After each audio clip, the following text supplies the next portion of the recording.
हमारी पृथ्वी का गुरुत्वाकर्षण बल इतना ज्यादा है कि हमारे पास मौजूद चंद्रमा की सतह पर एक छोटा सा उभार भी पैदा कर सकता है।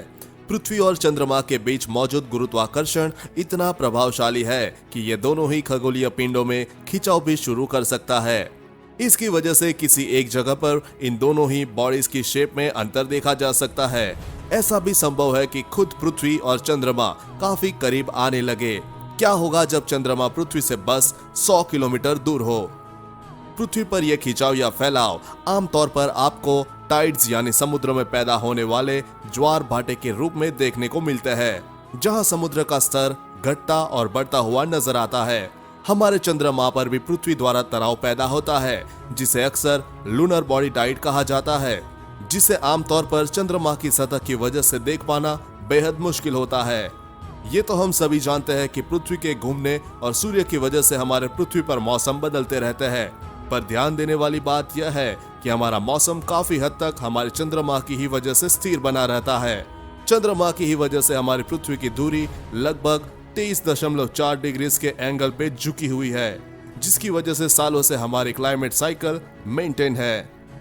वैज्ञानिकों की माने तो चंद्रमा न होने की वजह से हमारी पृथ्वी का एक ही दिन महज 8 से 12 घंटे ही लंबा होता और इसे एक रिवॉल्यूशन कंप्लीट करने में 1000 से भी ज्यादा दिन लगते।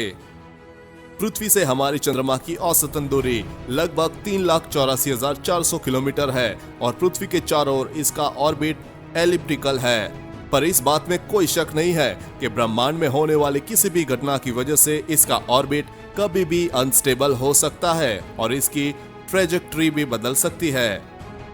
एस्ट्रोनॉमर्स अवकाश में मौजूद ऑब्जेक्ट्स के साइज यानी आकार को नापने के लिए एंगुलर डायमीटर का इस्तेमाल करते हैं, जिसका मतलब यह है कि हमारी आंखों से उस ऑब्जेक्ट के ऑपोजिट पॉइंट्स कितने एंगल बना रहे हैं। अभी जहां हमारा चंद्रमा मौजूद है वहां से इसका एंगुलर डायमीटर या साइज लगभग 0.5 डिग्री है, जो काफी कम है। जैसे जैसे हमारा चंद्रमा पृथ्वी की ओर बढ़ने लगेगा वैसे ही इसका एंगुलर साइज भी बढ़ने लगेगा।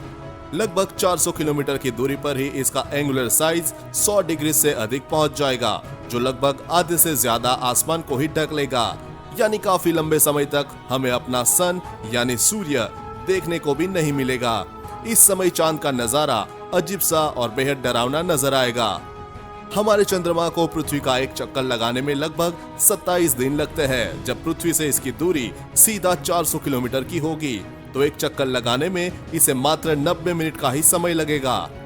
संभावना है कि टाइडल लॉकिंग की वजह से हमें तब भी चंद्रमा का सिर्फ सामने वाला हिस्सा ही नजर आएगा। बस फर्क इतना होगा कि यह बहुत विशाल और साफ साफ नजर आएगा।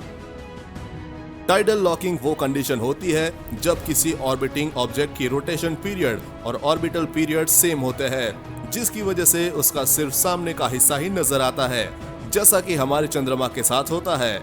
चंद्रमा के हमारे पास आने की वजह से हमारी पृथ्वी का रोटेशन पीरियड भी बढ़ चुका होगा, यानी पृथ्वी का एक दिन अब 24 घंटे से कम होगा। पूर्ण चंद्र यानी फुल मून की ब्राइटनेस हमारे सूर्य से लगभग 4 लाख गुना कम होती है, जिसका असर हमारी आंखों पर नहीं पड़ता। पर जैसा कि किसी भी लाइट सोर्स की ब्राइटनेस उसके डिस्टेंस पर डिपेंड करती है, तो पास आने की वजह से चंद्रमा की चमक बेहद ज्यादा बढ़ चुकी होगी।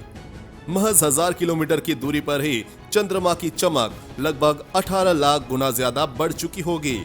अब इसमें आप इतना अंदाजा तो लगा ही सकते हैं कि आपकी आंखों का क्या हाल होगा और हमारे एटमॉस्फेयर यानी वायुमंडल की भी क्या स्थिति होगी। सेलेस्टियल मैकेनिज्म में एक टर्म आती है रॉच लिमिट, जो अक्सर सेलेस्टियल बॉडी पर लागू होती है। ये रॉच लिमिट वो दूरी होती है जिसके बाद से किसी भी ऑब्जेक्ट पर लगने वाले दूसरे ऑब्जेक्ट की टाइडल फोर्स उस ऑब्जेक्ट की खुद ही ग्रेविटी से ही ज्यादा हो जाए। यानी कि इस लिमिट के बाद उस ऑब्जेक्ट पर खिंचाव की मात्रा इतनी बढ़ जाती है कि वो उसे तहस नहस कर डालती है। पृथ्वी और चंद्रमा के बीच मौजूद रॉच लिमिट का माप है लगभग 18,000 किलोमीटर। यानी कि अगर चंद्रमा से पृथ्वी से 18,000 किलोमीटर से कम की दूरी पर आने लगेगा तो पृथ्वी की टाइडल फोर्स इसे नष्ट कर डालेगी, यानी खुद चंद्रमा भी अपना वजूद खो बैठेगा। फिलहाल तो दोस्तों वैज्ञानिकों को ऐसा कोई प्रमाण नहीं मिला है जो इस बात को जस्टिफाई कर सके, और हो सकता है कि भविष्य में हमें ऐसा देखने को भी न मिले। पर चंद्रमा का असली रूप जानना हमारे लिए बेहद जरूरी है, क्योंकि शुरुआती दौर में तो यह वाकई में पृथ्वी के काफी पास ही था। तो दोस्तों, ये था आज का टॉपिक। अगर आपके मन में कोई भी हो सवाल तो आप नीचे कमेंट कर दीजिए, हम उसका जवाब वीडियो के माध्यम से देंगे। अगर ये वीडियो आपको पसंद हो तो लाइक और शेयर करना मत भूलना। धन्यवाद।